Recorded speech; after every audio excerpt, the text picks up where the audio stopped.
Hola,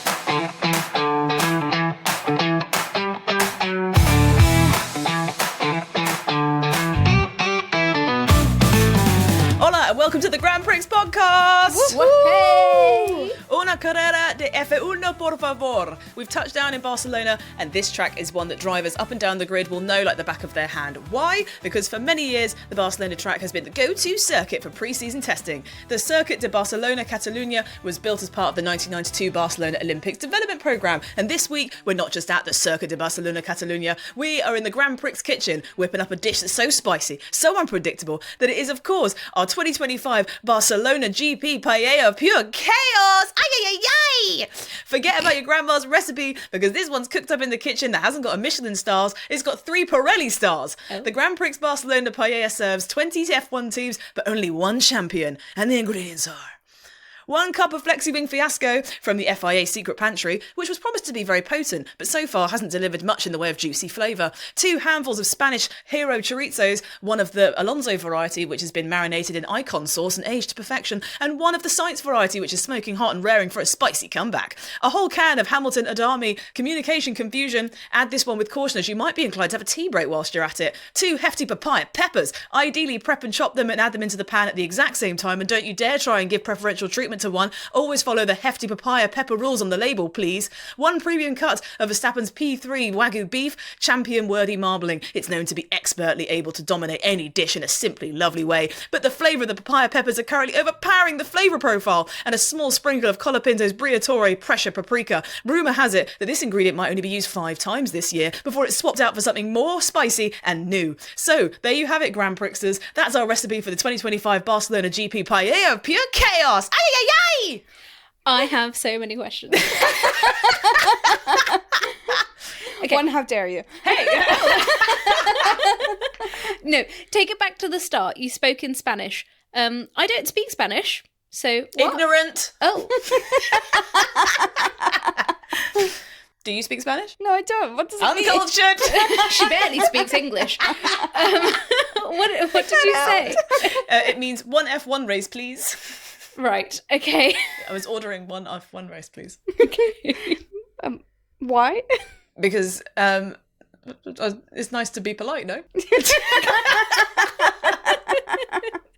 I thought you would have translated "Welcome to the Grand Prix podcast" just in French, no Spanish. Sorry, I forgot we're not in Monaco.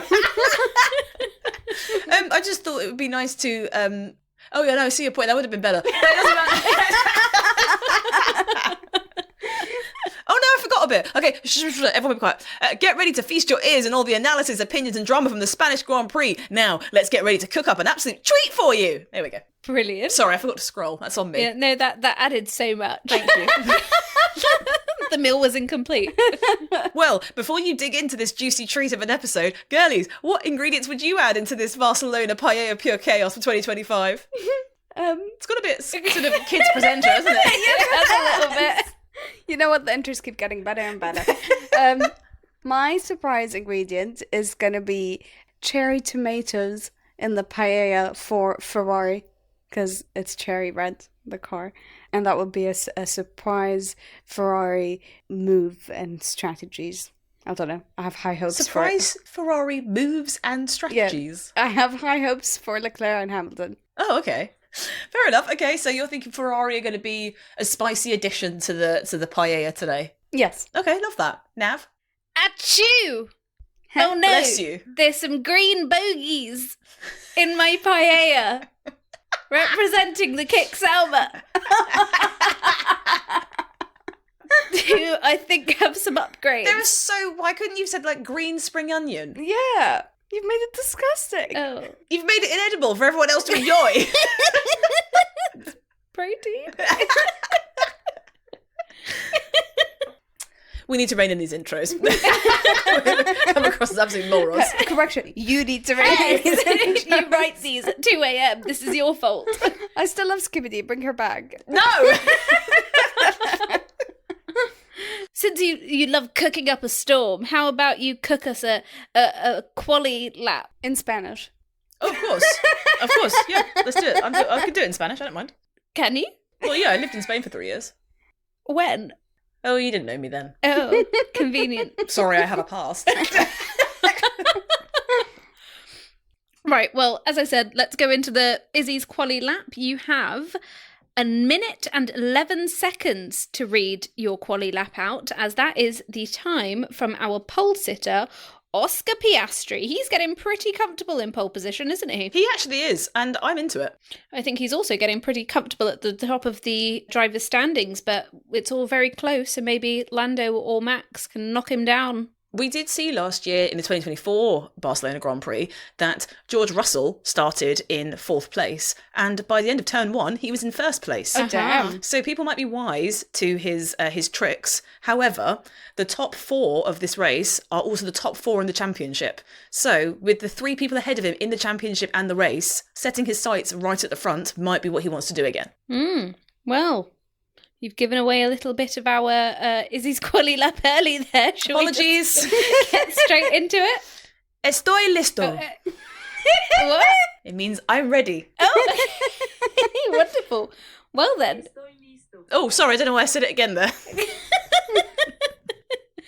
Right, well, your time starts now. Vamos! Under scorching track temperatures, Q1 got underway slowly before a late flurry of action. Piastri topped the timesheets ahead of Verstappen and Norris, but there was a disappointment for the home crowd as Carlos Sainz failed to escape Q1, ending up 18th. Also, there was trouble for Tsunoda, Hulkenberg, Ocon and Colapinto, who was stuck in the pit lane with a car issue. Q2 brought more action as Norris briefly took the top spot before Piastri hit back. Albon narrowly missed out on Q3 by a tiny margin, blaming a slow Haas in Sector 3 for the miss. Rookie Bortoleto pressed again, but couldn't progress while Lawson, Stroll and Behrman also exited. In Q3, Norris looked to have done enough for pole, helped by a well-timed toe from his teammate, but Piastri had the last word, delivering a brilliant lap to snatch pole over 2/10. Leclerc saved his tyres for the race and didn't attempt a second flying lap, going back into the garage. Verstappen and Russell posted identical lap times, but Verstappen secured P3 by setting his time first. Hamilton put his Ferrari in 5th, followed by Antonelli, Leclerc, Gasly, Hadjar and Alonso rounding out the top 10. Oh, hey, very nicely done. What are you laughing at? I did it in one take. Alonso. Did it in one take, Reen. Thank you very much. I don't know what you're laughing at. It wasn't a complete struggle at all for all involved. Nope. Shouldn't have to repeat it 5 times. Shut up. Well, there you have it. Alonso manages to get into the top 10 for his home race, but Sainz doesn't even make it out of the bottom 5. What a shambles. This is the 3rd consecutive Q3 appearance for Alonso. And yet no points. No. Well, he's had a bad streak, so I'm not getting my hopes up for the race. Yes, he is one of 4 drivers that have yet to be able to get any points on the board. So it could be happening for this race. Also, his teammate's not going to be in the race. Yes, yeah. Aston Martin have confirmed that Lance Stroll will not take part in the Spanish Grand Prix, with the Canadian set to undergo a medical procedure after experiencing pain in his hand and wrist. But they haven't got a reserve driver because he qualified in qualifying. So if he hadn't have done qualifying, then Aston would have been able to have had a reserve driver stepping in for him. But because he qualified rather than a reserve driver qualifying, it wouldn't be fair to let the reserve driver take whatever position he started in, I guess. Damn. So they've lost out on the points, although I would argue that they have been losing out on points. Well, Stroll's the only one that's been getting The them whole points. of Aston Martin is currently on Stroll's back, actually. I think he needs the medical procedure for that. Yes. No. A statement released by Aston Martin read, over the course of the last 6 weeks, Lance has been experiencing pain in his hand and wrist. Wanking too much.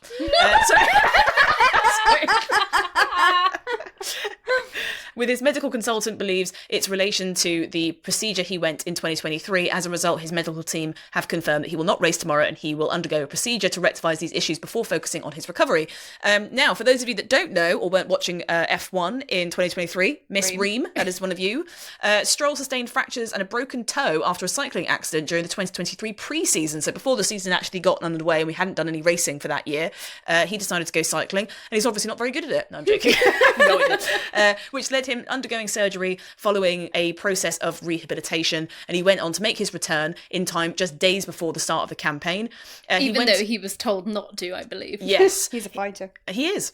He's seen a lot of struggle in life. He went... Being an apple baby and all. He went on to finish that event in the Bahrain Grand Prix. He finished 6th, despite later revealing that his medical team had initially doubted whether he would be able to compete in the opening races of the season. He's actually currently sitting 11th in the Drivers' Championship with 14 points. And all of those points are for Aston Martin, and Alonso's not contributed any. So, Stroll's the best! Never thought I would hear anyone say that. And on that note, shall we get into this race? Let's do it! Okay, well, that started off kind of mild. Well, no, it didn't. It just... You're having an argument with yourself. You need to talk to us. It ramped up, and it did all of its ramping in the last 6 laps. Yeah. Because, oh my word, what chaos ensued. It went from 1 to 100. Yeah. I was ready to have maybe a 20-minute conversation about how Max did an aggressive 3-stop, and suddenly I'm talking about how he rammed into another driver on track, question mark? Well, I was thinking halfway through watching the race, because Max did a very, very good race. I thought like his driving was very impressive. And halfway through watching, I was thinking, maybe he might be my Grand Prix of the day. He seems like he's heading in that direction. I think he's doing the best so far. And then bam, he ends up crashing into Russell. I'm like, oop, never mind. Seemingly deliberately as well. Yep. We're not sponsored by a big company. It was deliberate. Allegedly. No. Allegedly, we can get sued for defamation. We're not the big boys on telly. We don't give a fuck. Yes, we can Listen, still Sorry, get you sued. can't drive into the side with the driver. We lost our heads. We can still get Okay. sued for defamation. Allegedly. I would welcome the views. Red Bull might boycott our podcast. Oh no! But at least you have to listen to it first. I don't give a fuck. What are you doing? He allegedly crashed. He allegedly crashed. We saw it on telly live. He allegedly deliberately. You can't even say the words. Yeah, so those last 6 laps were pure chaos. Should we And set the scene? Go for it. It's hot. All the drivers have been racing around the tracks and they're pushing hard. Hulkenberg might be in the points. Bortoletto's close to being in the points. Alonso might get some points. Lawson's driving a bit erratically. Yep. There's a lot going on.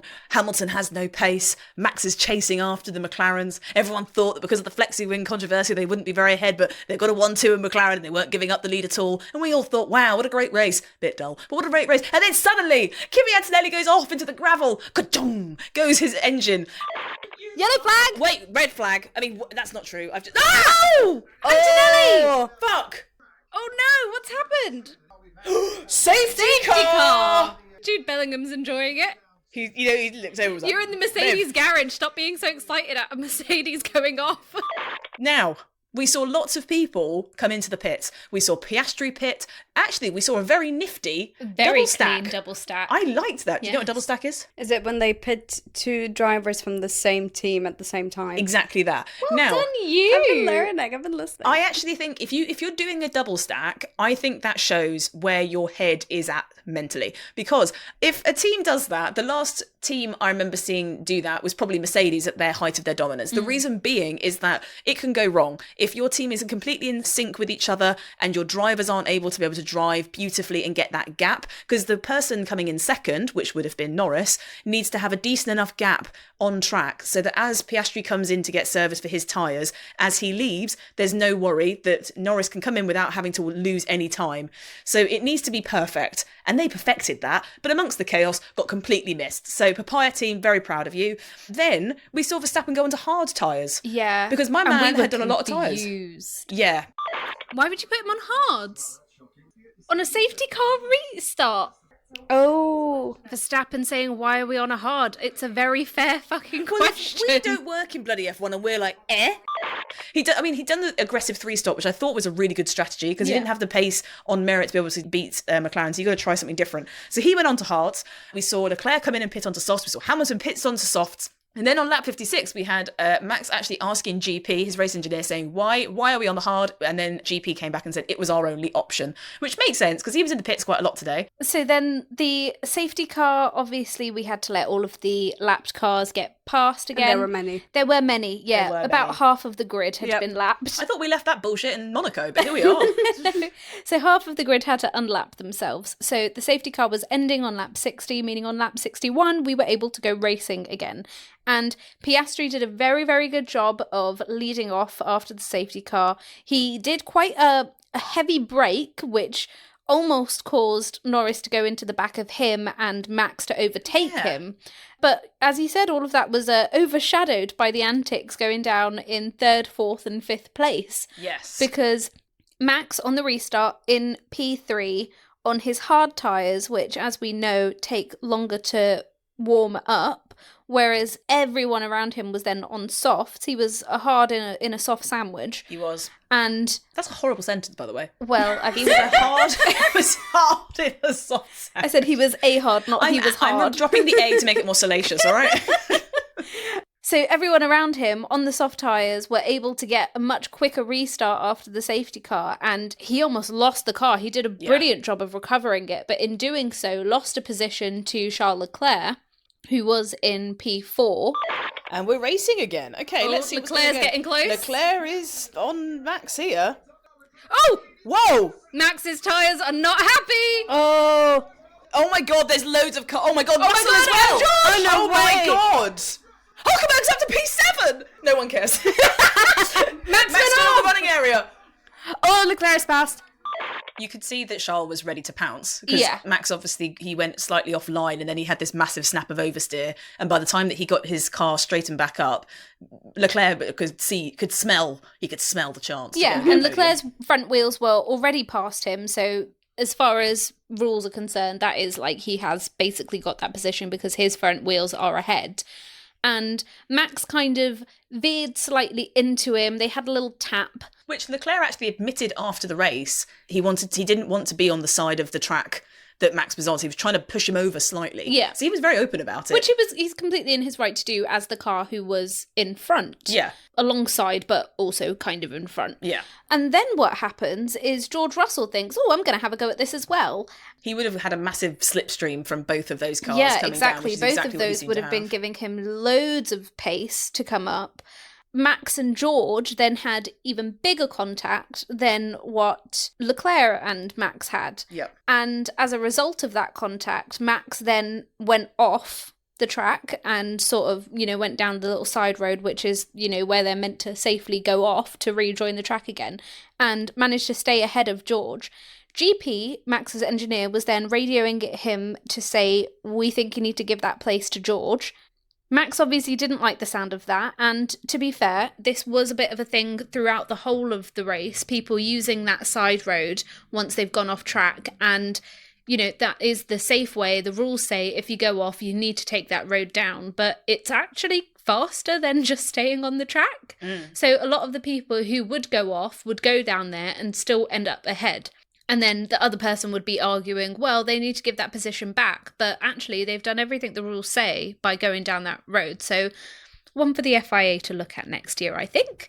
So Max didn't want to give the position back, naturally. He thought he was ahead. He thought, George is the one that made contact with me. Why should I have to give him the position back? Which is fair. Yeah. Because I was thinking that when we were watching the race. Yeah. I was thinking, why is he being told to give the position back when Russell was the one that made contact with him? It just didn't really make sense. Yeah, I definitely would have stayed ahead myself. I wouldn't have necessarily have given that position back, and I wouldn't have expected the team to have told him to give the position back. And I think by that point, Max was driving angry. Just a point on that, though, is that I was listening to some of the post-race analysis that people were doing on the coverage, and there's 3 things that you have to do to be able to be doing an overtake that is in conjunction with the FIA ruling. First one is you need to be within the white racing lines, which Russell was. He didn't go over the white racing lines, so he wasn't exceeding track limits, so big tick. Well done, George. Second one is that you must have your front axle alongside the mirror of the car of overtaking at least. So he was well past that. Yep. Tick. The last thing is that you must be in control of your vehicle at all times. He wasn't, because as he went into that turn, he had a snap of oversteer, which was why he then bumped into Max. So Max had to take avoiding action and went round the side of it, joined the track safely, ahead, as you're right now, he gains a bit of an advantage there, as we saw a few cars did. But the point was that Red Bull were checking back there, and they weren't sure whether he should have had to have given the position back. But I believe that Max, from watching it, should have had that place. Yeah. So completely fine that he was angry about that situation. Yeah. And he'd also then had before that, he'd been told he's going to be on hard tyres, which is not the optimal tyre. I didn't like that. On top of that, he's been doing a 3-stop all race, working his arse off, only to be completely ruined by having the wrong tyre on for the safety car restart. Then Charles Leclerc gets past him quite easily and bangs into him. And then Max gets banged into by Russell. And he also had an incident with the rookies in the back with Yes. Liam and with Lawson and with Behrman, because when it was him and Norris trying to move past the lapped cars, Lawson and Behrman were having a bit of a fight, and that they were affecting their race, and he was annoyed, like he called them fucking idiots on the radio. There's no swear, love. But that's what he said. They beeped it on the coverage. Beep, idiots. But I mean, yeah, much better. Repeat it redacted after you've already sworn. But I mean, he's been. I'm not justifying what he did. He was irate. Yes, he definitely was. And so I'm not justifying what he did, but it makes sense how it was building up. So when he was then told to give the position back, for George, it looked like he was, giving him space to overtake. And for Max, he just didn't turn into the corner so that he could drive into George, allegedly, maybe. Well, he did. So, I mean, Max obviously got annoyed being told that he had to give that position back when he didn't feel he had any right to it. It was ruining his race as a result. But when he comes out at the exit of turn 4, it looks like he slows down and he's accepting, okay, fine, I'll let Russell by. But then there's a moment where it looks like he just changes his mind. Yeah. And then he says, actually, why don't we recreate what you did to me, dickhead, and then bashes into him. Yeah. Which was wild. It was so wild. Yeah. And it was a right hit as well. He carried loads of speed into the corner, dives well into the corner, hits the side of Russell, and then carries on his way, and then gets a 10-second time penalty. And they're also investigating the thing that happened with Russell and him in the first instance that caused him to then bash into him like a go-kart or Mario Kart or Dodgem or whatever you like. So, I mean, Russell, after the race, basically said, I don't really know what was going through his mind. It felt deliberate. Max is such an amazing driver. It's just a shame that something like that continues to occur. Yeah, those two aren't going to be on each other's Christmas lists. No. And there's a lot of rumours that maybe, that like, Max might go to Mercedes, or that, that George should have been chosen. There's a reason those two will never be teammates, because they can't fucking stand each other. My goodness. Max then, on the post-race interview, basically just said, I prefer to speak about the race, not just a single moment. So he didn't want to talk about it. He was giving sass. Yeah, he didn't want to talk about it at all. So for me, I'm not working for a big broadcasting company. I'm surprised he didn't take the mic off of them and just go dong on their heads. Mood he was in. He was one of the first cars to park up after the race and had gotten out of his car, got himself weighed, and did all of that before Piastri, the leader and winner of the race. Do that in the fucking race, why don't you? I'm going to barge into people then.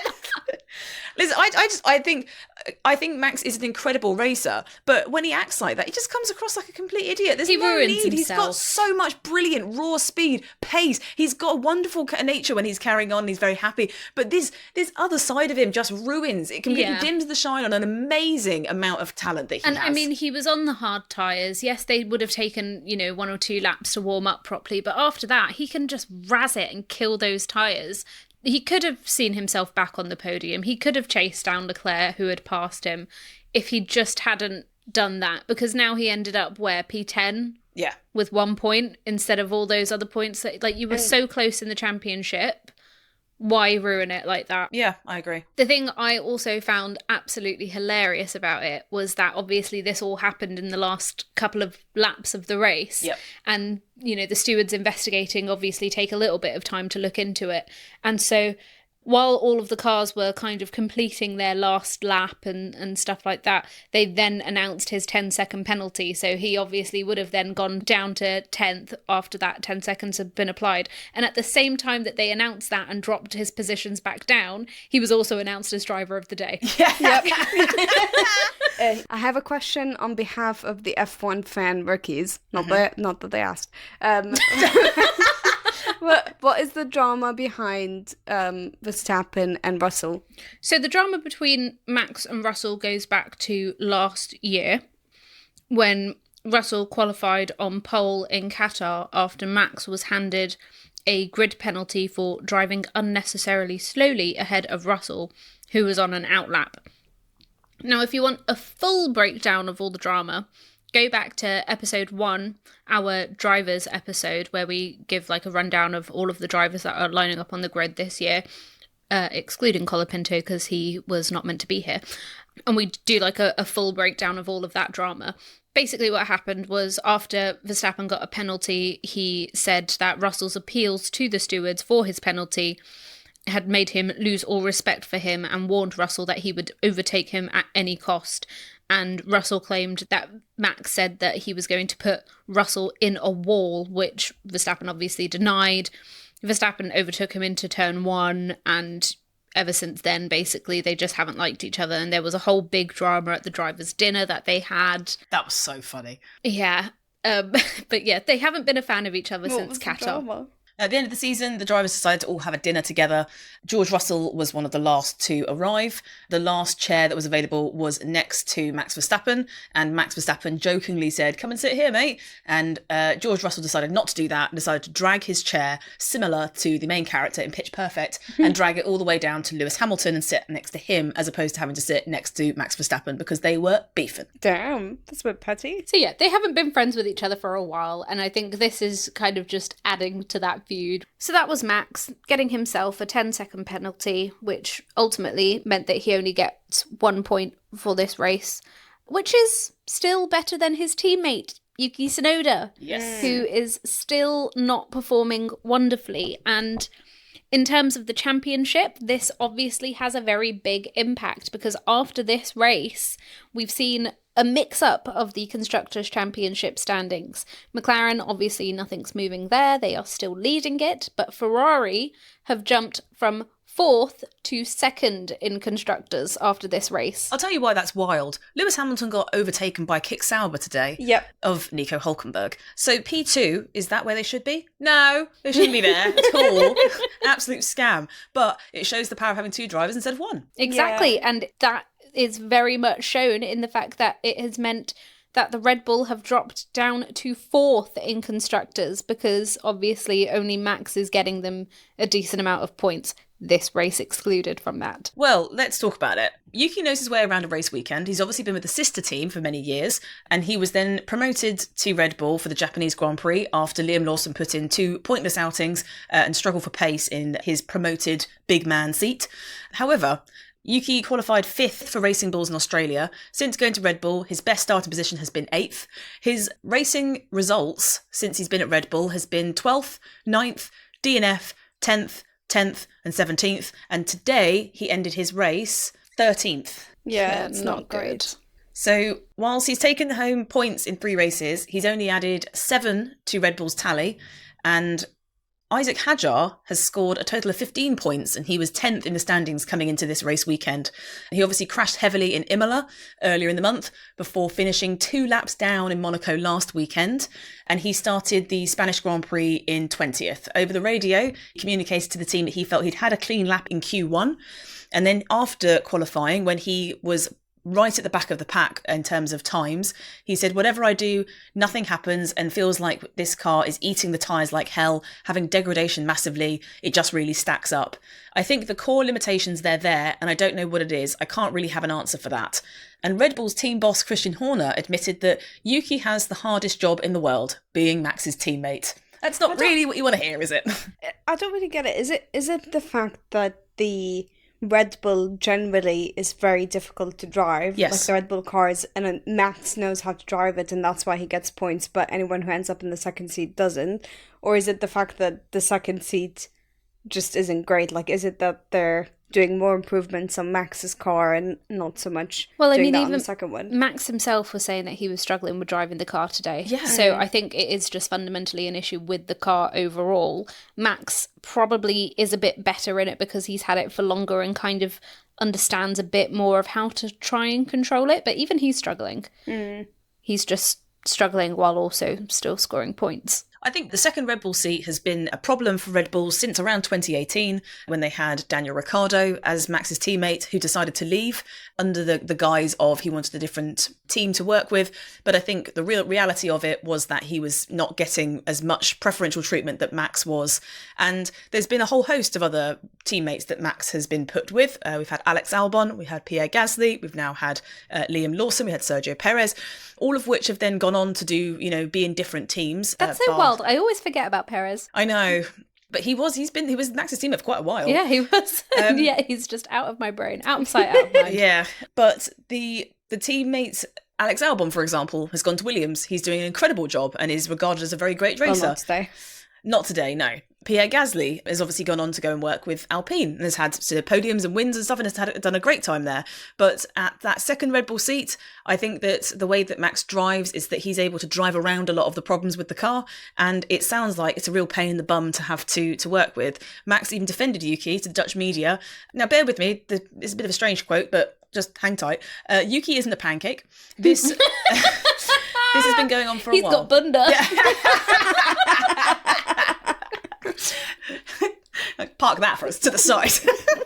This has been going on for a while. Maybe that's a sign of what? Think you can decide for yourself. So the word that he used translates to pancake. It's a Dutch slang term for someone who's hopeless or completely incompetent. So he's saying he's not hopeless or completely incompetent. What he was probably pointing out was that the Red Bull car is particularly difficult to handle, and that has been a trope even for Max is having to deal with this season. He's just able to exponentially drive around it beautifully. It's crazy how far ahead Red Bull would be if Tsunoda was actually getting points. I think Red Bull was in P3. Yeah. For Constructors before today, and that was basically all him. Is crazy. Yeah. Compared to Ferrari, where it was, although they weren't doing that great, it was still a joint effort between Lewis and Leclerc, because they were both ending up in the points most of the races, besides, China, when they both got disqualified. There's no secret that Max is the one that's holding the glue all together to keep Red Bull where they are, but it seems like he's the only one that can extract the performance out of that very tricky car. So by this point, it's a tried and tested thing we've seen over and over. I'm not saying that Yuki Tsunoda is a terrible racer, nor am I definitely not calling him a pancake, but it is a systemic issue with that second seat. So by this point, you just watch driver after driver get into that car, underperform, and then get yeeted out of there, and subsequently having to scramble around for, a new place to work or a new team to be able to drive for. What worries me is that Isaac Hadjar is getting on beautifully in Racing Bulls and seems to have just a beautiful amount of confidence when he's driving. And I think that if they think Yuki isn't performing, out and let's get Hadjar in, that could end up ruining the confidence that Hadjar has. I think Hadjar's going to stay far, far away from the second Red Bull seat. Yuki is a whole 11 points away from where Hadjar is in the Drivers' Championship and 127 points away from Max. It's just not good enough. And it, of course, then begs the question again, the fact that Max is still third in the drivers' standings, and he's now 39 points behind Lando, who's in second place. Obviously, we know that his brake clause says if he's not second in the championship by the summer break, he can activate that brake clause. Well, he's 39 points behind being second, and there's only 5 more races to go until summer break. I would argue that Isaac Hadjar is the second fastest Red Bull driver on that grid currently, which isn't what you want when you've brought in this racer that's been in the sister team for many years. And he was overlooked for that promotion, but I think that he's fallen into pretty much the exact same sort of painful and very tricky headspace that Sergio Perez was in, where doing a really clean lap for qualifying a Q1 and then saying, I don't know, I thought it was a good lap and it's P20. That's really alarming. Yeah. Because if you're putting in a lap and you know it's scruffy and you go on the radio and you hear a driver say, listen guys, I'm really sorry, I mucked that one up, last sector was poo. But if your driver comes to the radio and says that was a good lap and then you have to tell them that was P20, that tells you that's beyond his driving skills. It's not that he's a terrible driver. That tells you that's an issue with the car. And I don't want Yuki to be out of that car and out of the team. That's not fair to him. He's a great racer. But you see his lack of confidence and he makes it look like he doesn't know how to drive. If you were watching it, you didn't know the sport, you didn't know the intricacies of all the teams, you'd think, God, that guy's terrible. But that's just not the case. But also if the issue is just that the car is difficult to drive and you need time to adjust to it and need time to be able to get confident in it. They need to have patience, train someone up the same way like Max got comfortable with this car. Even if, like Tsunoda's not doing well now, if he keeps practicing and they actually don't threaten him with replacing him with someone else, I think once he gets used to the car, he could end up scoring points. Maybe not this year, but maybe in 2026 or 2027. But I mean, with Liam Lawson, before they gave him the seat, they obviously did that practice test with him. And they gave him Max's car, and his times were comparable with Max's. He was performing really well, and obviously that was last year's car. So is it that there is just fundamentally an issue with this year's car that makes it rather undrivable for the fact that Liam and now Yuki as well have both been really unable to get any progress with that car, and Max is also struggling? Well, yeah, I mean, there was lots of complaints coming from Max. I mean, he was driving on rails today. He was, doing a really aggressive strategy. I thought it was a great strategy that Red Bull decided to go with. But you heard him on the radio saying he had no grip compared to the McLarens. He said, I've got no clutch. And then GP came on the radio and said 1973, because obviously he said in a previous race that he felt like he was driving a car from 1973. And Max replied saying maybe 74 now. He at one point even said, mate, the ride of the car is completely broken. There was loads of different problems that he had whilst he was racing incredibly hard. But when you were looking at it, you wouldn't say he was having to fight the car. He didn't look like he was struggling. He was able to have all those issues and yet still race at that sort of level. That shows the caliber of the driver that you're dealing with here. Yeah. And it's going to be hard to match up anyone's performance against Max Verstappen, because he'll be a name that will go down in history of the sport because of how much he's achieved and how great he is. But you're right, Liam Lawson did have some really impressive performances, but it's almost like when they're in the sister team and they've got a lot to prove, they want to show everyone what they've got, they're in a much more relaxed environment. They are in the sister team and they're trying to prove, and the sister team seems to have a much easier car to drive. And then they go into Red Bull's seat, there's a lot of scrutiny, there's a lot of media presence, a lot of scrutiny and eyes from the outside looking in on you. And then you have a teammate like Max that just makes it like a rocket ship, when actually half the time you feel like you're driving a tractor. It's not easy. Should we talk about Mercedes as well? Because they got also pushed down from P2 in Constructors now to P3. Yeah, it's not been a very good time for Mercedes, has it? This triple header is one that I'm sure they are very glad is over. Yeah. Because we obviously saw with the first race in Imola that Antonelli retired from the race due to mechanical issues. And then last week out in Monaco, George retired during qualifying because of his power unit. And now today in Barcelona, we had the same thing with Antonelli. His power unit just went kaput and he went off into the gravel, into a barrier, and then obviously brought out the safety car, which chaos ensued from. Yep. This has not been good for them. No. This is the third race in a row for the triple header that Kimi Antonelli has scored no points. Yeah. He had a DNF in Imola, and then he was P18 in Monaco, if you remember the pain of the team tactics that was started by Racing Bulls and then was expertly copied by Williams, which then completely exacerbated anywhere or anything for Mercedes to do. And then we have Spain, where he obviously has crashed out, and after his engine has just said, nah. So, yeah, I don't really know what Mercedes are going to do, because they came out of the box swinging. They looked like they were ready to rock and roll. They had this young talent. Everybody was questioning, you've gone from a 7-time world champion to a rookie. And I'm not saying that Kimi Antonelli is, he was great before, he's terrible now. That's not what I'm saying. Momentum swings in both ways. You can get good momentum and you can get bad momentum. But very unlikely and unusual for a Mercedes engine to blow up so constantly and frequently. We've known Mercedes to be very, very reliable with their engines, and it's reported that for 2026, when they switch over to these new regulations, Mercedes are meant to be head and shoulders above. They're meant to be acing these regulations. So maybe too much time has gone on to the 2026 engines, and the 2025 engines are now blowing up. Wanting more attention. Is obviously going to be a very big concern for all of their customer teams, because out in Monaco we saw Alonso retiring from the race due to power unit issues. So it's not just the Mercedes team that are being affected by it, it's all their customers too. And what does that mean for McLaren? As I said last week, that is definitely something that they're going to have to look into. They will definitely be talking to Toto in the paddock and saying, that can't happen to us. I'm like, no fucking way are we doing that. Yeah. I thought Russell had a really interesting race, to say. Trying to think about his race aside from the drama. He wasn't able to swoop round the outside as we maybe hoped. I kind of wanted him to do it 2 years in a row and see if he could, but that didn't quite work out. They actually seemed to go slightly backwards off the first couple of laps. They had Lewis was able to move up to P4 quite early on, went round the outside of Russell, and Leclerc went past Antonelli as well. But quite quickly in the race, it seemed that Mercedes were fighting Lewis. And that was kind of where their race was at. Yeah. Because they were covering all of Russell's pit stops to cover off Lewis Hamilton. Yeah, for sure. Which must have been an interesting thing for Mercedes to have to do. Keeping a very close eye on Lewis's race again.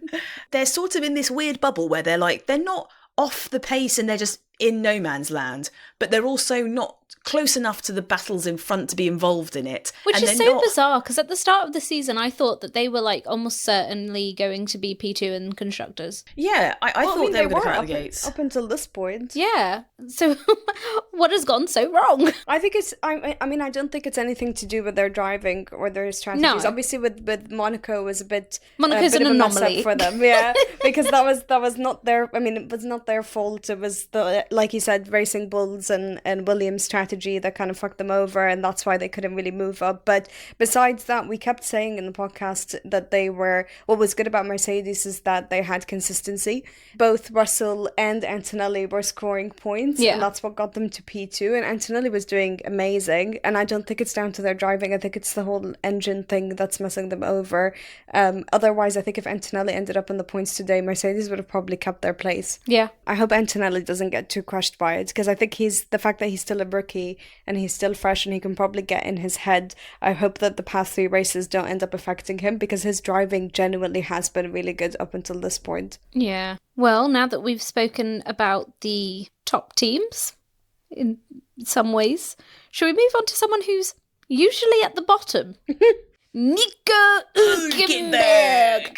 What a fucking legend. I know. I mean, my God. The Sauber team have obviously brought upgrades to Barcelona, which makes sense because Barcelona has been used for many years in the past as a pre-season testing track, which means that just before the season starts, they have a couple of days. It's now televised because the excitement for Formula One has gone slightly bonkers because the coverage is rather dull, where they're all going around the circle endlessly, getting a lot of data for the teams that are on track and also into their respective factories to be able to correlate and understand, get final tweaks done, and be able to understand run data and everything else. I will say the coverage was exciting in 2022 with the porpoising. Yeah, they were expecting all the cars to go fast, and they were sort of their way down the straights with, going up and down, bouncing tremendously. And I think a lot of people that were doing the coverage had to, fiercely try and remember what on earth porpoising was because they hadn't seen it since the 80s. But by and large, it's a great place to bring upgrades because of the fact that they will have had legacy data coming back from, different pre-season testing tracks. And it's got a mixture of different things. It's got high-speed corners, low-speed corners, medium-speed corners, and everything else involved. So Sauber brought some upgrades, and they also brought a new paint job. It was a pixelated green thing, and it was called Glitched Out. And I was hoping for them to either do really well or really bad. And I was going to make the joke like, oh, their paint job glitched out, and so did they. But because of today, I'm able to say it in a positive light. So pretend I didn't say this. Okay. Well, their paint job was called Glitched Out, and Hülkenberg glitched out and got a really good result. Hey! Woohoo! Very nice. Teed it up and you still didn't give me anything. Well, you explained it before you said it. Yeah, but it was one of those jokes where I sort of was like, girlies, help me out. But if you have too much, there is a very well-known saying: if you have to explain a joke, it's no longer funny. That's not true. You explained it before you even told the joke. No. You also said it to us while we were watching qualifying. Hey! Not my fault. I spent too much time with you two. Well, can I just say, Hülkenberg made himself look like a beautiful bogey on top of that paella. Ew. I hate that. Well, I think this has been an incredible day for Nico Hülkenberg. Obviously, Kick Sauber, the team principal, is actually Jonathan Wheatley, who used to be the rules and regs man for Red Bull. So for the keen-eyed people that have watched F1 for many years will know that Jonathan Wheatley really knows his stuff. Yeah. What he doesn't know about the F1 rulebook, seriously, is not worth knowing. And because he's all about rules and regs, he's very organised, he's very well integrated within the team, has a wealth of experience, but he decided to move over to Kick Sauber, and it's a bit of a rocky start. However, he stayed with the team. He's working very hard with them. He said after the race there was a lot of passion within that team. But it must have been very hard for them because Australia, opening race, Hulkenberg was able to finish 7th, which got them 6 points, which is a great start to the season. But they've had a points drought. China, Japan, Bahrain, Saudi Arabia, Miami, Imola, Monaco, all 0 points. And Ouch. Nil point. Nil point for Hulkenberg. But Spain, he's managed to come 5th. He's got 10 points, which is a huge boost. Brilliant. And it's moved them right up the order. I believe they've gone from 10th up to joint 8th, which is tied with Aston Martin. Yeah. So obviously been able to capitalise on the fact that sadly Lance Stroll wasn't able to participate in this Grand Prix. But nevertheless, a huge spur of spice and smokiness. And bogeys. And bogeys. I mean, Bortoletto's also done quite well. He didn't score points. He scored no points this season. He hasn't scored any points still. Just giving you facts, girl. I know, One I know of that. 3 drivers that hasn't scored any points, and the other 2 are Jack Doohan and Franco Colapinto. I am aware, but Well, that's not a good start. he still had a decent qualifying, and he ended up in 12th for this race, which for Bortoletto is a very big improvement. If you say so. What a hot take. Either way, if you thought that the team of Kick Sauber were going to be packing away and heading off for an early night, you can think again, because Jonathan Wheatley confirmed that they have cancelled all their flights home, so they're all going to be partying and celebrating with each other for such a great result. Aww. And it really wasn't what I thought was going to happen when we saw Nico Hulkenberg pass Lewis Hamilton in a scarlet red Ferrari with that much ease. It was obviously because Nico Hulkenberg was on fresher softs and Lewis was on older softs, but I don't give a fuck. It was still very, very epic, and we all got very excited when we were watching it live. Moving on from Nico Hulkenberg. Amazing. Fernando Alonso has scored points. Ooh, finally. And what a place to do it. His home Grand Prix. That must make it, like, extra special. I think it does. I mean, it is only 2 points because he finished in 9th. However... It's enough to say points. Exactly. The bare minimum to say points is 2 points. No, I mean, for those that don't know, Fernando Alonso is a legend in his own right within the sport. He's won 2 world championships, and he's got a very, very wide skill set when it comes to driving. And he used to date Taylor Swift. And he's, rumour has it, I don't know, some podcast said it once. This is his 3rd consecutive Q3 appearance, and it suggests that Aston Martin may have finally given Fernando Alonso some speed to work with. Now, interestingly enough, although we're talking about the green team, I would love to talk about some things that happened at the Monaco Grand Prix concerning Aston Martin, because they had Adrian Newey making his first appearance with the Aston Martin outfit. Yes, they did. He got out of his cage. He got his cage. He's coming out of his cage and he's been doing just fine.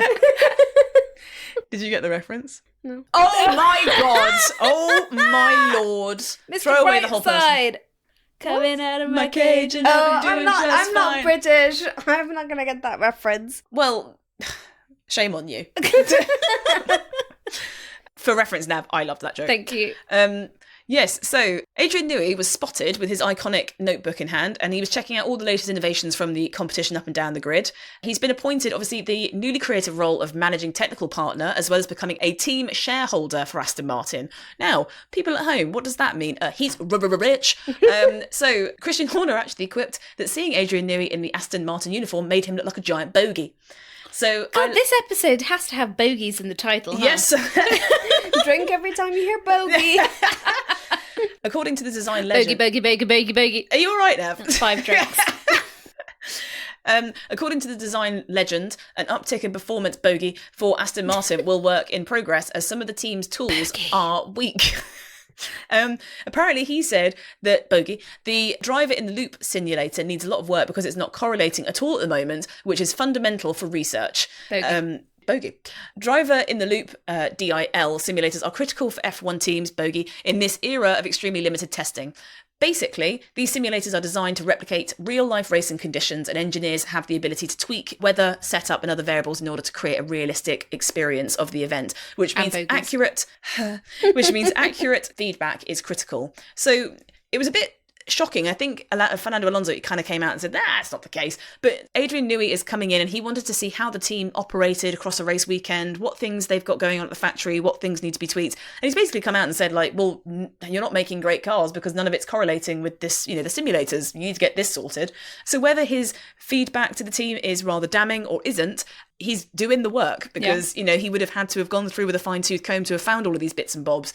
So it's a great upturn for him. But apparently Fernando Alonso said that just having his presence in the garage is a great boost for the team. But on top of that, whilst he has been focusing on the 2026 car, which is his main objective, he hasn't really dealt with anything to do with the 2025 car, as the team is really heavily investing in next year.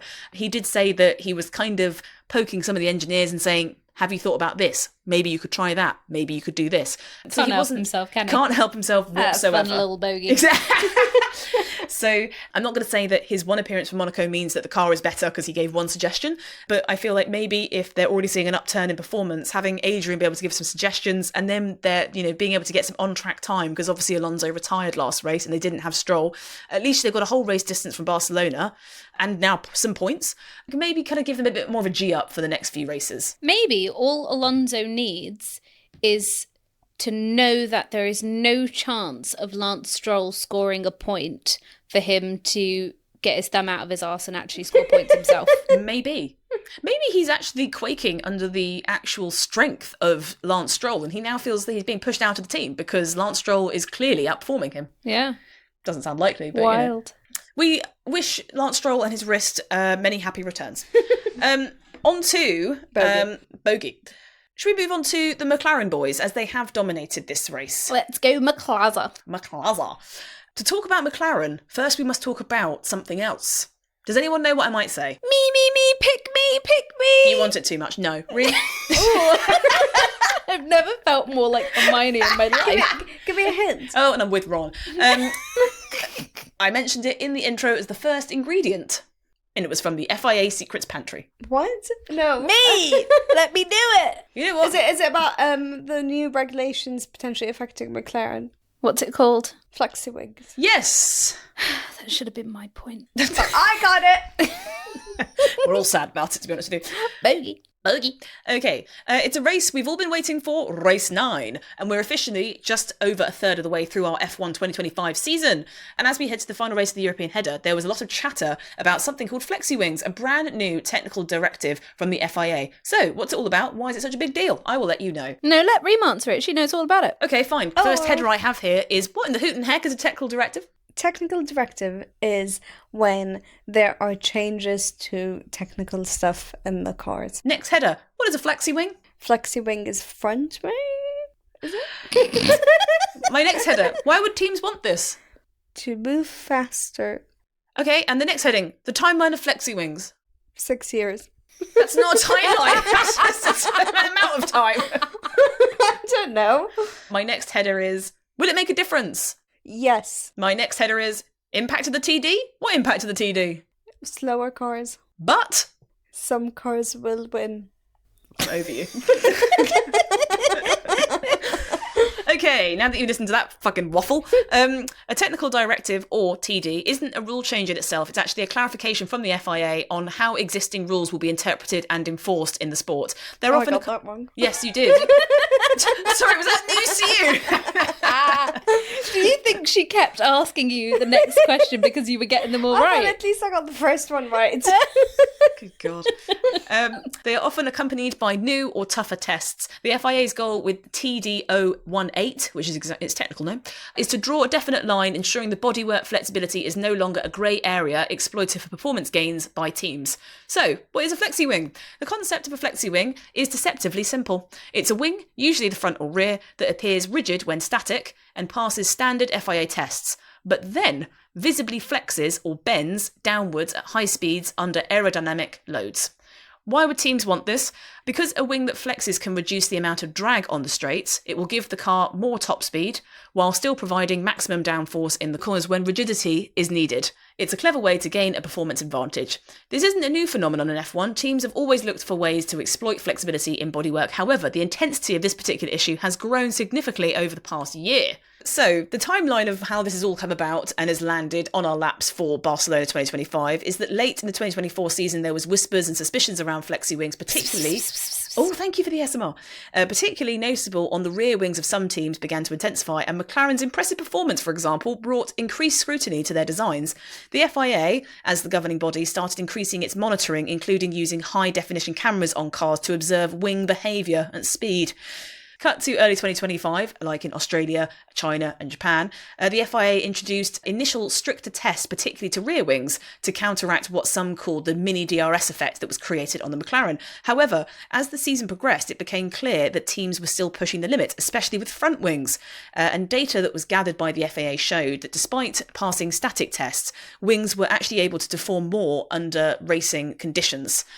During the winter break, the FIA made the decision to bring even tougher tests to both front and rear wings for the 2025 season. There was some debate amongst teams about the timing, and some wanting the changes earlier than others.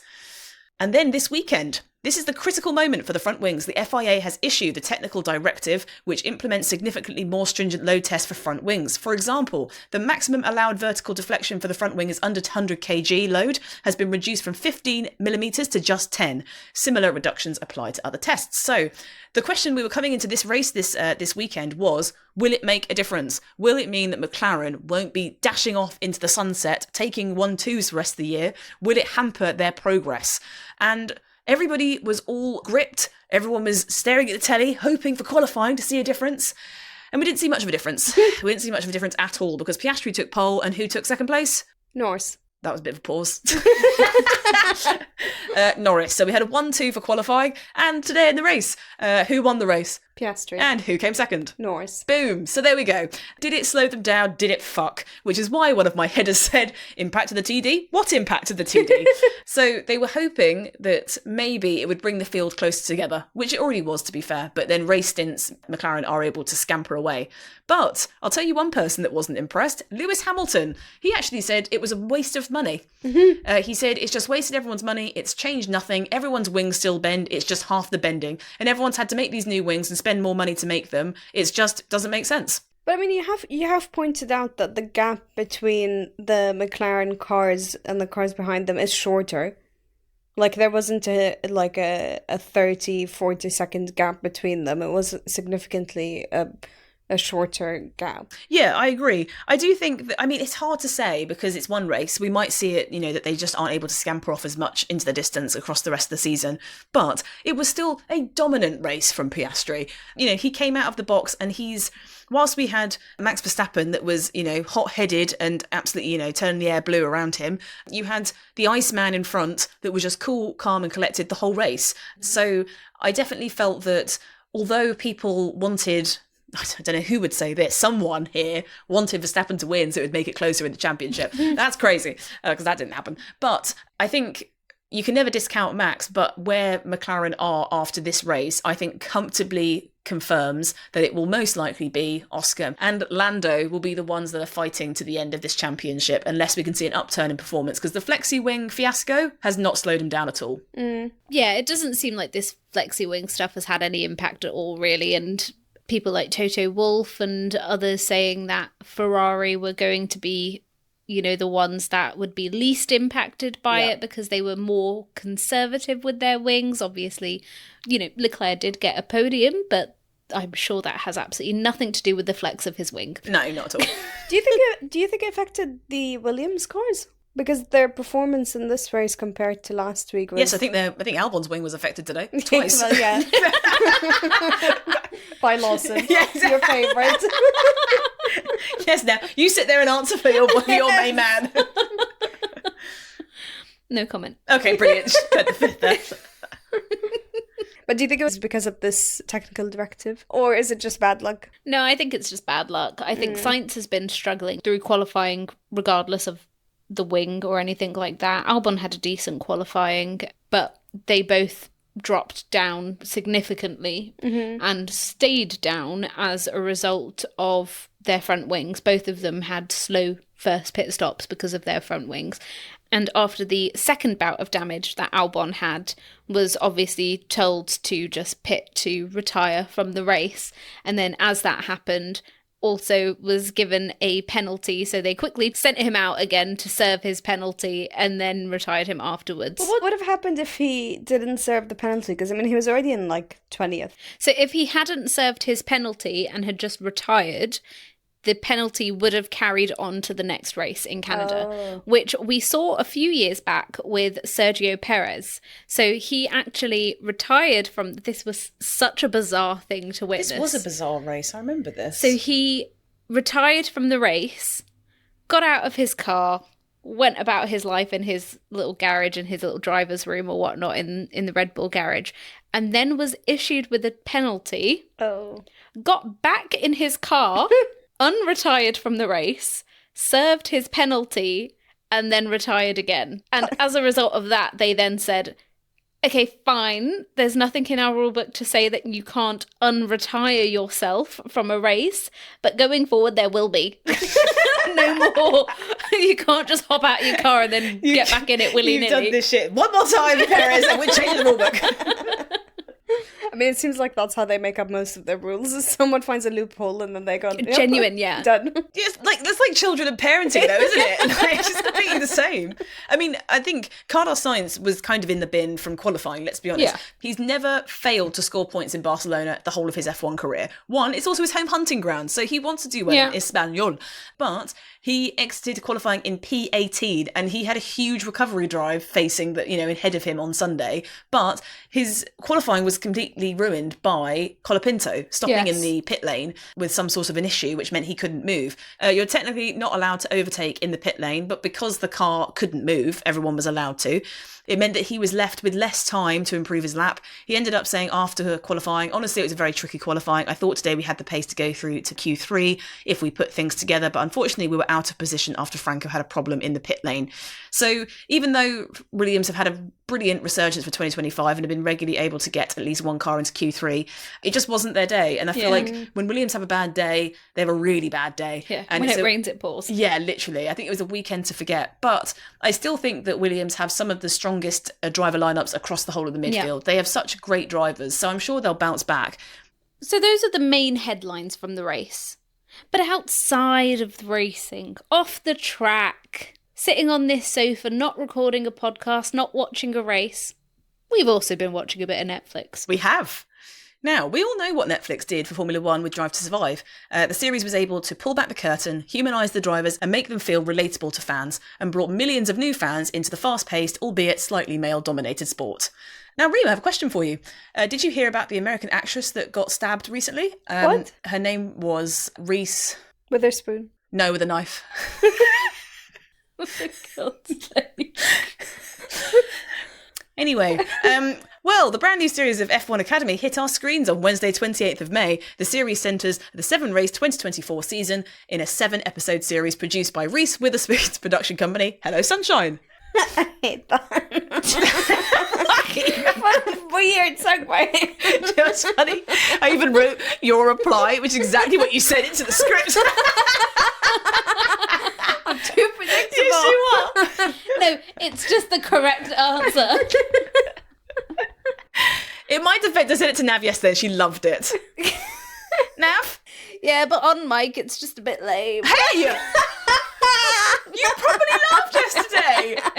It was like 2 a.m. I was delirious. No! You got back spooned. Like, with their spoon, with their knife. I got back spooned. She's trying to say Was it backstabbed. Oh, right. That's terrible. Except a stab isn't a kitchen utensil, and so she could have still said you were backstabbed, but with a spoon, not with a knife. That was a choice. That was worse than what I said. I didn't even get what you said. I thought you were calling me Once spoon. again, if you have to explain a joke, guess what? It's not funny. Okay, just move on to your point. This show gives an unprecedented look into the all-female F1 Academy racing series, highlighting the personal stories and fierce competition as these talented drivers aim to break barriers in motorsport. The F1 Academy was launched in November 2022 by F1 with the aim of developing female drivers and help them progress further to higher levels of competition in motorsport. The first season of F1 Academy began in April 2023, and it is an F4 entry-level single-seater racing championship for women drivers taking their steps into motorsport. And it's not the first time that we've had an all-female driving championship, with the free-to-enter W Series created in 2019, removing financial barriers to competing for women. The W Series effectively ended in 2022 in October, with the final race of its 2022 season cancelled due to financial issues. While there was initial hope for a return, the company later entered administration in 2023. So, why was the F1 Academy launched? To train young female drivers. Good guess, I love that. Feminism. Ooh, much better. It's given Beyonce. The aim of the game is to get more women into the top levels of competition of motorsport, and out of 774 drivers to have completed in a Formula One race, just 0.26% of them have been women, and the sport is now in its longest period without seeing a female on the grid. There are no rules preventing women from competing against men, but a lack of funding is often blamed as a reason why we don't see them making to the grid. The hope is that the F1 Academy will provide experience to progress to F3 and help to F2 and F1 opportunities in the future. So, would you like to know who runs F1 Academy? Sure. Guess. Um, To quote Beyonce, I'm not his little wife. Don't get it twisted, get it twisted. I don't know. What? Give me a Do hint. my shit. Bow down, bitches. She gets me. Give me a hint. She just did. Oh, I don't know. Ow! There's a she. Oh, Toto Wolff's wife. What's her name? She's more I than have just no Toto idea. Wolff's. She's not his little wife, as I just explained. I don't know. Just said that in the medium of music, bitch. Well done, Reem. You've set feminism back another 10 years on this all-female podcast. I just don't know her name. Susie. Susie Wolff. I got it right. I told you the answer. But then I said her last name. Oh. Susie Wolff is the managing director of F1 Academy. Susie first went go-karting at the age of 8, then moved up to Formula Renault and DTM for Mercedes-Benz, but her most impressive part of her career was when she went on to make history at the 2014 British Grand Prix by becoming the first woman to take part in a Formula One race weekend in 22 years as a development driver for Williams. Another FP1 outing followed at that year's German Grand Prix, where she lapped just a couple of tenths slower than regular driver Felipe Massa. An enhanced role followed for 2015, featuring 2 more practice runs and test responsibilities before she decided to step away from the sport. In 2016, she co-founded a non-profit Dare to Be Different organisation, which is an initiative to inspire and increase female participation at all levels of motorsport. In recognition of her efforts on and off track, Wolff was honoured as a member of the Order of the British Empire in 2017 New Year Honours list for services to women in motorsport. Go on, girl. I know. She retired in 2015 and went on to be the team principal at Venturi Racing in Formula E in 2018. And she subsequently promoted to Chief Executive Officer before parting ways with the team in 2022, and now takes on the Managing Director role at F1 Academy. Damn. So, I know that was a lot of talking, a lot of reading, but I think people at home need to realise that she isn't just his little wife. All right? I apologise to Put some all respect women. on her name, Brev. To all women. Great. Seems like she's overcooking it, but whatever. The whole point of this series is to be able to highlight that there are incredibly competitive and talented women that could be getting into Formula One, but there is lack of opportunities and funding to be able to get them there. So, motorsport is one of the few sports where, in theory, men and women can compete equally. But in 1950, when F1 began, only 2 women raced in the championship, and that was Maria Teresa de Filippis and Lella Lombardi. The last to compete was Lella Lombardi in 1976, the only female point scorer, but has been an increased focus of late on when the next woman will take to the F1 grid. Damn, I can't believe it's only been 2 people. 2 women. Isn't it wild that we've gone back? Like, we had women in at the start. Yeah, exactly that. But I mean, it was only in 2018 that they stopped having the grid girls. Do you remember the F1 grid girls? The F1 grid girls was What's a that? bad time. You know, like ring girls in boxing? Who, like, come out half naked, holding up Yeah. their signs and stuff. Yeah, basically, like, cheerleaders for They had F1. that in F1? Yeah. Damn. They used to hold up umbrellas for drivers. They would be in the press rooms and just like clapping when they walked in and stuff like that. Oh, And it's that's like, degrading. there's nothing wrong with women wanting to do that. But it's like, if you're only having those types of women doing it, and that's the only glimpse you see of any females being in F1, it gives Yeah. the subliminal It's messaging. not very inviting. Yeah, it gives the subliminal messaging that that's all women can do in the sport. But I mean, have teams been questioned about it? About if they're thinking of bringing in women, or has the FIA been questioned about it? Like, what are the types of reasons that they give? It's not that teams have been actively blocking women into the sport. It's that there isn't enough opportunities for women to be able to get to the same level as Formula One. So where they haven't had an encouraging programme and clear career path into Formula One, no one's made it in many, many years. So the point of having F1 Academy and loads of they've had W Series and other wonderful things that have gotten a baseline for women to work from, because obviously F1 Academy is similar to F4, F3, F2, F1. So the idea is that with having F1 Academy be televised through the coverage, and then on top of that having the race stories and the races shown in a Netflix series, starts to give more exposure so that these racers can then, because the prize isn't just money. The prize for F1 Academy is their full season in the next category up to be paid for. Sorry if this is a stupid question, but in terms of the pipeline for getting into F1, can they not go through the same pipeline that the men do? I guess it's a similar argument to anything with this sort of thing. You can't dream it if you can't see it. And where there are just no women in motorsports at the moment, or, at least as racers and stuff like that, then there's no reason for them to think that there's a place for them to try and get into it. We've only had this year with Haas the first female race engineer. On top of that, it's extremely expensive to go into motorsport, and a lot of the blokes that have got into Formula One have got really strong sponsorships from brands, but where there isn't as also rich parents.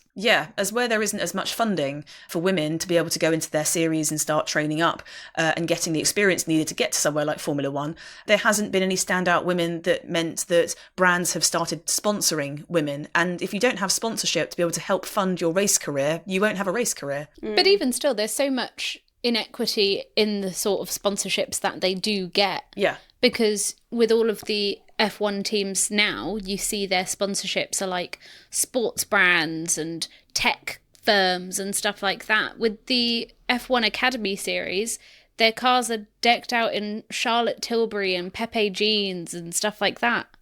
As if the only people that are able to sponsor a female racer is something to do with makeup and clothes. Well, an interesting story that you see explored throughout the series of the 7 episodes of F1 Academy, which, by the way, I watched, and I would really encourage anyone. It's really good. Yeah, whether you're a man or a woman or whatever, to watch it, because it's a really interesting series, and I actually really enjoyed it. Bianca Bustamante is in that series, and she was racing for McLaren. So for this year, for 2024, which is the season they covered, all of the F1 teams all had a car that was branded with their brand. So they had a Ferrari, they had an Alpine, they had a McLaren, and Bianca was driving for McLaren. Her main goal was to try and find a balance between building her personal brand and delivering strong performances on track. She struggled during races and struggled with focus during the races, and her performance engineer was kind of taking gripes at her all the time, saying, like, you need to focus. It's all very well having a social media presence and doing talks and doing meetups and doing brand deals, but you need to make sure that you're still racing hard. And at the time, I think it paints out that Bianca's, not always giving the best that she could performance-wise, but actually cares more about being an influencer and stuff like that. But actually what she's doing is actually very clever. Yeah. What she's having to do, she's doing it to survive. She needs to make sure that no matter what is happening on track, she still makes time to be able to get those sponsorships, to get that exposure. She was on Vogue Philippines, for example. That sort of exposure is going to help her race career. So what she was actually showing during that series is a typical problem that a lot of female racers have, is that they might have loads of talent, but they also have to split their time worrying about getting the funding, which for male drivers is a lot easier to get sponsored if you show all of your great time is just spent worrying about the racing, and the sponsorships will come. So I thought it was a really interesting series. And we saw Abby Pulling. Oh, she's brilliant. Abby Pulling is seriously... She's so good. She's not a joke, bruv. She's so good. She emerges as the dominant force in the series, often described as the one to beat. And she races for Alpine. Very different landscape over in Alpine and F1, but in F1 Academy, they're fucking hot shit. They're thriving. Yeah. Her main goal is to secure a 2024 F1 Academy title, a pursuit that comes with immense pressure, and her storyline revolves around defending her coveted pole positions and managing high stakes of her racing future and battling intense competition. She ends up being able to win that series and is now moved up to the next series up, which she's gone into GB3. I looked it up, and to be able to do a race season within GB3 is 45 grand. That's just the entry fee for it. Damn. So you see how expensive it is. And a lot of F1 Academy is subsidised by F1. And they then will pay the champion. They will fund their next year of racing, which is, their next full season of racing, which is very, very cool. What people, I think, misinterpret about F1 Academy is that it is actually F4 level. So they do 2 qualifying sessions. They do 2 races because they're trying to get them as much experience as they can. So on top of that, they're obviously training. People say that you can't be an F1 driver as a female because you haven't got the same physicalities as a man.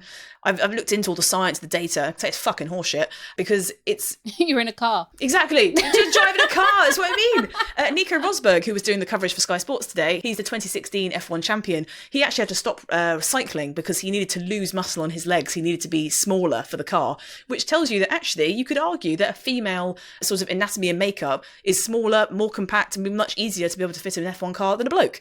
So the whole series is something definitely for everyone to watch. Well, I really hope that there will be a time soon where there's a woman in F1, but whoever it ends up being, she's going to have a very, very tough time because you're going to get a lot of criticism. Yeah, that is very true. Well, fingers crossed for the ladies.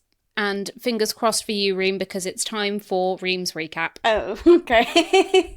I'm ready. Flexi-wings fiasco. The FIA has introduced a new technical directive for the Barcelona/Spanish Grand Prix, which means that they have more restrictions for the flexi-wings, which can potentially affect the speed of the cars. It was expected that McLaren would be affected, but ultimately they continue to dominate in the race. Fernando Alonso scores points at his home race. Fernando Alonso manages to score points after his teammate Lance Stroll was out of the race this weekend due to surgery on his wrist, which seemed to get his head in the game, and he ended up in P9 scoring 2 points. Verstappen Mario Karts into Russell. Max Verstappen had a very tough race where his anger kept building up and he seemed to pop off towards the end, showing some aggression towards the end, coming out of frustration and allegedly crashing into George Russell and ending up with a 10-second time penalty, dropping him from P5 to P10. Nico Hülkenberg! Kick Sauber makes a surprise strong race for the Spanish Grand Prix, with Nico Hülkenberg ending up in P5 and scoring a lot of points for the Kick Sauber team and overtaking Lewis Hamilton in the Ferrari, which no one would have ever expected. Piastri dominates again. Oscar Piastri leads a strong race at the Spanish Grand Prix, winning after getting pole position in qualifying and continuing to lead in the Drivers' Championship, although Norris could be coming up close behind. And finally, bogeys. Kick Sauber is now officially the bogey of F1. Oh. That doesn't make any sense. And good luck to anyone who has been doing the drinking game by listening to us saying bogeys. I hope you do not have alcohol poisoning. And if you do, we are not held liable because we didn't force you to do anything. So it's not our fault. Thank you, Helen. Well, ladies, you know what that means. It means it's time for the Grand Prix podium. Yes. Get your podium together. Get your act together. Oh. Sorry, bit rude. And tell me, who is your prick of the week? Actually, you've done quite a lot of talking, actually. If you don't mind, I'd like a break. Nav. Oh, pressure. Okay, you're useless. Read. Well, I mentioned at the beginning. Okay, you're stuttering. Nav. Yuki Tsunoda. Ooh. Although, did we put him last week? Yes. You're floundering. Reem. I mentioned at the beginning of the race, I thought Max was going to be my grand prick, but after the last few laps, after the safety car, I think I can safely say that he is my prick of the week, because what he's done is he cost himself a lot of points, ended up in 10th because of the kind of dirty move that he did with Russell. Oh, that's not bad. She's floundering. And it was just petty, so I think he deserves prick. Fair fucks. Yeah. Is who he's saying. I haven't quite decided. I've got a couple of names simmering. Could you let the pots Oh, come that's to why boil? you were trying to put us against each other. You're the problem. I am the thorn in this rose garden. Nav! I can't really say anyone other than Tsunoda. I think he's performing really poorly in that Red Bull. You're allowed to say Tsunoda. You have Okay, free will. fine, I'm doubling down. Tsunoda! Again! Get your act together, mate! Mate! Go on, Ez. Your time is up. You gotta name someone. I feel remorse because I don't feel that I should be saying Yuki Tsunoda because I know Yuki Tsunoda is a talented You know racer. Yuki Tsunoda? If it'll help the viewership, sure. Me and Yuki go way back. We used to play tennis together. And, no, I can't say that because people actually think I'm saying the truth. Allegedly. Stop saying allegedly. I know. No, what am I talking about? I'm doing Max. I'm saying Max. So, whoa. Okay, I don't want to say Max for the reasons of he had an incredible race up until the safety car. He was driving that thing like God knows what. We were seeing vintage Verstappen. We were seeing him at his absolute best. He didn't have the fastest car, but yet he was the main driving point. He could still have managed to have caught Norris. And then the safety car completely changed that event because then he ended up going on a rampage. And when Max does drive angry, bloody hell, everyone knows about it. So he crashed into someone live on telly. We can say allegedly all we want, but we all saw it and we all squealed when it happened. The alleged isn't that he crashed. We know he crashed. It was whether or not it was deliberate. Oh, yeah, that's a mystery. Anyway, we then have his teammate Yuki. I know Yuki Tsunoda is a good racer. I've seen him do good races. I've seen him showcase great talent. Where? Oh, there was no need for that, love. Gotta back my name. Gotta back my point. Oh, right, I see. Okay, I'm with you. However, this car is very tricky to drive, and it's clear that Yuki is not being given enough time, resources, or help to be able to get up to speed, and it's making him look like he's incompetent or a pancake when we know he isn't. So which one do I go for? The one that's potentially hitting into people on purpose to make a point, or the one that's not performing enough to hit anybody anyway? It's a difficult place to Hitting call people it. on purpose. He could have gotten P5. But Oh, at least he was close to someone. Oh no, I've got an angel and the devil. You both said this on the drivers. No, but for real, like if Max kept his cool and he got P5, he would have still scored points. He would have scored a lot more points than P10, and he wouldn't have been in such a bad position in the Drivers' Championship as he is now. I think he screwed himself over. He can't blame Red Bull for that. He can't blame anyone but himself. Counterpoint, Donny got a 10-second time penalty 6 laps after a safety car where all of the cars are bunched up and still managed to get points in comparison to Yuki Tsunoda, who did not. Oh, interesting play. And I'm going with Yuki Tsunoda. Oh! No, I'm not. I take it back. I take it back. I'm going with Max Verstappen. It felt wrong saying it when I said it. It didn't sit right. I said I'm doing Max Verstappen. I'm sorry. Fine. Don't be cocky, otherwise I'll go back to Yuki Tsunoda. Join me. We have tea breaks. Okay, Max Verstappen is our prick of the week, from going from hero to zero and then some. Nav, please tell us your grand of the week. My grand of the week is going to go to Fernando Alonso. Scoring points in his home race. Fucking finally. He qualified in 10th and ended the race in 9th, so he actually managed to make up a position. Go on, the And Alonso. I know, and managed to put a smile on all of those Spanish fans' faces after Sainz did not in 14th place after qualifying in 18th. So, I mean, Sainz made up places too, but still didn't get points. Alonso got points. Fair and enough. therefore, he is grand in my eyes. Fair enough. I agree with you. I was going to go with Alonso as well. Interesting. Is? I'm going with Charles Leclerc. Oh! Charles Leclerc. Well, it doesn't matter because, 2 against 1. yeah, you've been overruled. Moving on to Grand Prix. Go on, give your reasoning at least. Thank you very much. Don't want to hear it. Next. Hello. Charles Leclerc, in qualifying, was given one run in Q3, which he elected to take in the middle of the session, leaving his initial effort to reach 4th on provisional grid, but was susceptible to other people being able to improve, which obviously they did. He explained after qualifying, after he finished in P7, that he did this so that he could have a better race, so he'd have more tyres for Sunday. Now, it seemed incredibly risky. Yes, he's great at one-lap pace, but Ferrari aren't exactly red hot. They're red hot by name, but red not by nature.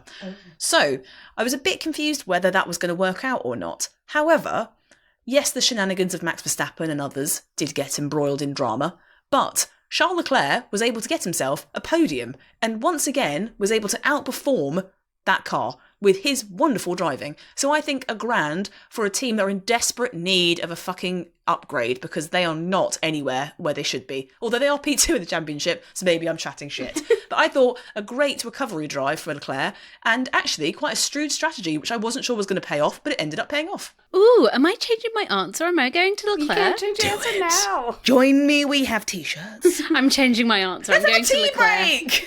Break! I mean, he qualified in 7th and he got on a podium. Yeah, fair. A car that his teammate, wasn't loving. Alonso would have deserved it. Let's move on to Grand Prix. Yes, and I think we're all going to say the exact same name. So should we just say it on 3? One, two, three. Nico Hülkenberg! What a race from our favourite bogey. My man, Mr. Bogey. That was, honestly though, when all of that drama was happening and I could see how close Nico was to Lewis, I could not believe what I was watching. Qualifying in 16th and moving up to P5 is just insane. Yeah. But he also, as a result, he had extra tyres, which was a great benefit for him on Sunday. So weirdly, being knocked out of qualifying earlier on ended up benefiting quite a lot of people. Yeah. So I thought it was very interesting to see that a Kick Sauber, with all their upgrades and stuff this weekend, was able to get that high up. So amazing. I thought it was awesome to watch. And it's fun when stuff like that happens. It's fun when you have a mixed up grid because you get to see someone like Nico Hülkenberg, who's a great racer, lots of experience, but the car hasn't been there, and score his first point since the first race back in race 1 in Australia. Come on. What a lad. What a bogey. Bogey. That's all you're adding. People could drink more. Right. Although, please drink responsibility and do not drink and You drive. just said wrong. You said drink responsibility, not responsibility. Drink responsibility. Well, there you have it. There is the Barcelona Grand Prix done. You said Barcelona. You tried to say Barcelona. I heard Barcelona. Barcelona. Well, there you have it. There is the Barcelona Grand Prix done and dusted for another year. Woohoo! The next Grand Prix we have is in Canada. However, we've got a little break. Well, when's that coming about? That was a choice. Was your question, when is the Canadian Grand Prix? Yeah, I was asking when's that coming about. Okay, that is going to be on the 15th of June. Nice. So as we've got a week with no racing, we're going to be releasing another one of our deep dive episodes. And Hell for yeah! this deep dive, we are going to be looking into a timeline of safety throughout the years of Formula One. Fun. I know. Are you being sarcastic? A little bit. Right. Reem. Why? What is wrong with you? because it seems like a lot of information. You've never had a candlelit dinner round a fire and someone says, baby, you want to hear about health and safety? And you haven't swooned? Well. Can safely say no. Well, it's going to be an incredibly informative, exciting and fun episode all about how the safety regulations have improved over the years to keep drivers safe whilst they're going wheel to wheel across all the races across that season. I've said across quite a lot, but who cares? You excited now? Sure. Grand. Prick. Bogey. Well, there you have it. That is this episode done. Make sure you tune in next week. Make sure you follow us on our social media platforms. We are on X, Instagram, TikTok and YouTube, and also make sure you subscribe to our podcast, leave a review, leave a comment. We've been liking seeing some comments on our Spotify if you listen on that. If that's not your podcast player of choice, that's completely fine. Drop us a message on one of our socials because we've been enjoying those too. And we'll see you next week. Goodbye and bogeys. Bogeys! Bogeys! Should we all harmonise? 3, 2, 1. Bogeys! You were that. not doing that at all. Do you know what harmony is? No.